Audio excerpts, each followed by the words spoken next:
இலங்கையில் உள்ள பள்ளியிலும் பறக்க விடப்பட்ட தளபதியின் தமிழக வெற்றி கழக கொடி. இணையத்தில் தீயாய் பரவும் வீடியோ. தலைவர் விஜய்க்கு இந்தியா மட்டுமல்ல, உலகின் பல்வேறு நாடுகளிலும் தீவிர ரசிகர் படை உள்ளது. அமெரிக்கா, ஜப்பான், தென்கொரியா, Malaysia, Dubai, Singapore, Kuwait, France, Italy, Ilangai என பல நாடுகளிலும் தளபதியின் ரசிகர்கள் பரவி இருக்கின்றனர். தலைவர் விஜய் அவர்கள் ஒரு பேன் இண்டியன் ஸ்டாராகவே மாறி வருகிறார். தற்போது அவர் தனது சினிமா கரியரை விட்டு அரசியலில் களமிறங்கியுள்ளார்.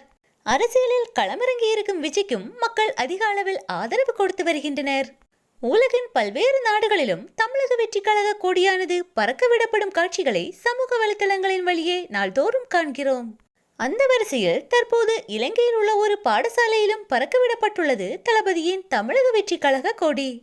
இலங்கையின் கொழும்புவில் அமைந்துள்ள ஒரு பாடசாலையில் மாணவர்கள் ஜனநாயகன் படத்தில் இடம்பெற்ற ஒரு பேரே வரலாறு என்ற பாடலை ஒலிக்க செய்து தமிழக வெற்றி கழக கொடியை பிடித்தபடி வைப் செய்தனர். இந்த வீடியோ தற்போது சமூக வலைதளங்களில் வைரலாகி வருகிறது. இலங்கையிலும் தலைவர் விஜய்க்கு இருக்கும் மாசை பார்த்து மற்ற கட்சிகள் ஆட்டம் கண்டுள்ளது.